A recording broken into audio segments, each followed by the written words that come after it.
Brian Wilson, Mary Catherine Ham, today's newsmakers, and you. The Morning Majority. 6th WMAL. 8:37 on a Tuesday morning in D.C. with the Morning Majority.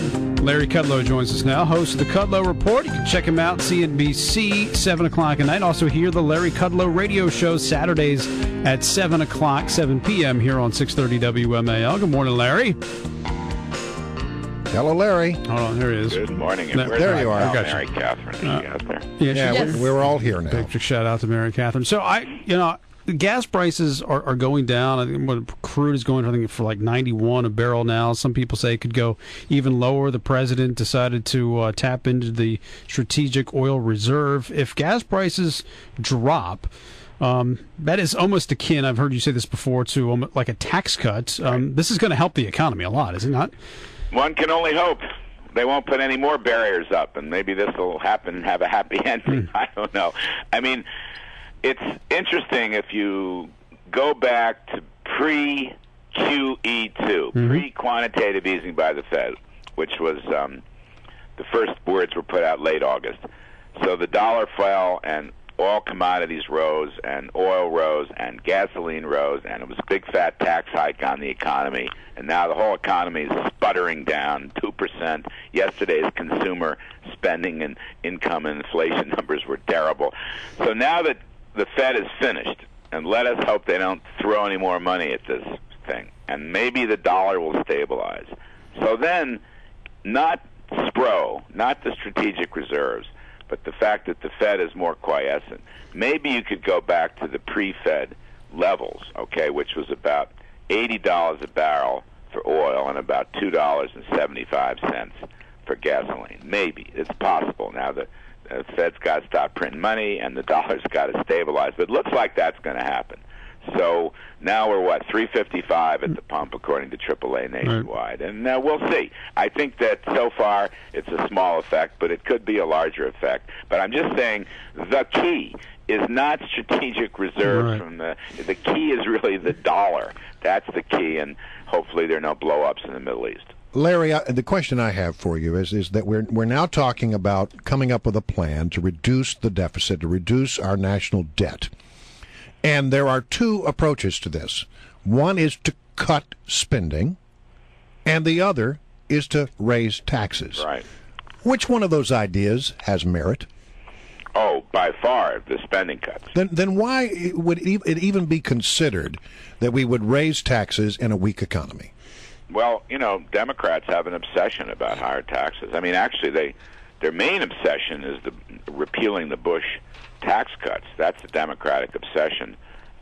Whatever the problem is, their answer is repeal the Bush tax cuts. They really need a 12-step program to get out of this obsession and anger and resentment at the Bush tax cuts. But I don't actually think that's going to happen. So they're working around the edges. That's what I'm told. And my friend Jimmy Pethokoukis has a note out this morning on this subject. And Jimmy P. says $600 billion hodgepodge of things like go after the oil and gas, carried interest on the hedge funds, things of that sort, work around the edges, maybe go after some upper-end deductions.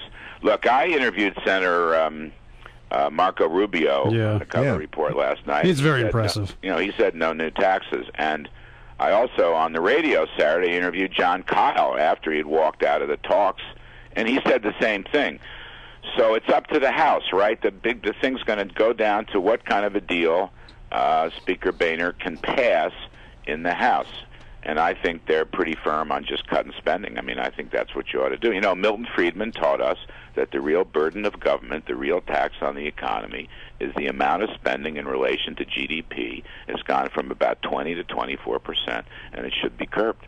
Well, it strikes me that on cutting taxes and spending, this is a little bit like border security, where the American people are like, I do not believe for an instant you're actually going to cut any spending if you raise taxes in the first go-round. So that's my read on the American people here. Is that what your gut is telling you, even if we go down to the wire on this? Well, I think something's going to come out of this, okay? Yeah. Whether it's real or has merit, on paper, something will come out of this. and the vast bulk of it is going to be on the spending side. But I don't have any greater insider knowledge than you do, to be honest with you. I mean, they're negotiating their little heads off, but I have no idea what's going to come up. I mean, here's what we know. In the next 10 years, federal government spending is going to rise by at least $45 trillion, at least. The question is, will it be 46 or 47? That's really what you're working on. But it's going to rise. We know that.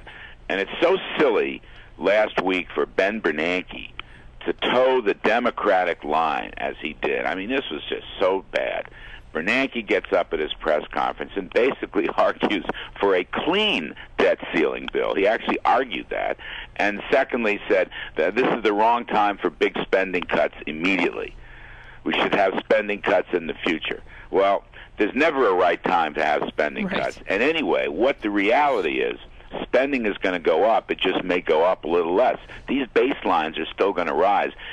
Some accounts you might actually cut the level of spending. But if you talk about most accounts, and most particularly the entitlement accounts, spending is going to go up. The question is, at what rate is it going to go up? So it's all just silliness in that respect. I watched your interview with Rubio last night. He's very impressive, and obviously he is demanding a lot. I mean, it's going to take a lot for him to get to raise the debt ceiling. I don't know if all of those things will happen, but you asked him. Democrats say you can't cut your way out of this hole that we're in, and his point was, well, okay, maybe you can't cut your way, but we're not necessarily trying to cut our way. We're trying to grow our way out of the economy. Well, I think the senator's dead right. I think look, he's not going to vote for the debt ceiling. Yeah, he's not. It'll never pass the Republican Senate. You've got some great senators in there, along with Marco Rubio, who are, limited government, low tax, deregulate, pro-growth guys, and he's exactly right. The point here is, if we could grow the economy at 5% a year, coming out of a deep recession and a pathetic recovery, which is really, we're so far behind the historical averages. If you could grow the economy at 4, 5, 6, look, Reagan grew it at 7% for the first couple years, the revenues would come pouring in, and the demand for spending would go down. You wouldn't have food stamps where they are, unemployment compensation where it is, and so forth. So you could pick up, let's see, each 1 percentage point better growth than the CBO baseline, which is about 2.5, will get you $3 trillion of deficit reduction over 10 years. So if you could grow the economy at 3.5%, there's $3 trillion. If you could grow the economy at 4.5%, there's another $3 trillion. You see how that kind of thing can eat up the deficit. Our problem is we really haven't grown in 10 years. Okay, under Bush 2, under Obama, the average growth is less than 2%, 1.7%. For the whole post-war period, the average growth in the U.S. was 3.4% per year. That's how far behind we've come in the last 10 years. And that is probably the single biggest cause of the ballooning deficit and the overspending. That plus a lot of very bad policies that have been put into place. So I think Marco Rubio is right. Grow the economy. He's exactly right. All right, Larry. Great to talk to you as always. Appreciate your time. All right. Thanks, Larry. Larry Kudlow, host of the Kudlow Report, 7 o'clock CNBC. Also check him out on the radio here on WMAL Saturdays at 7 p.m.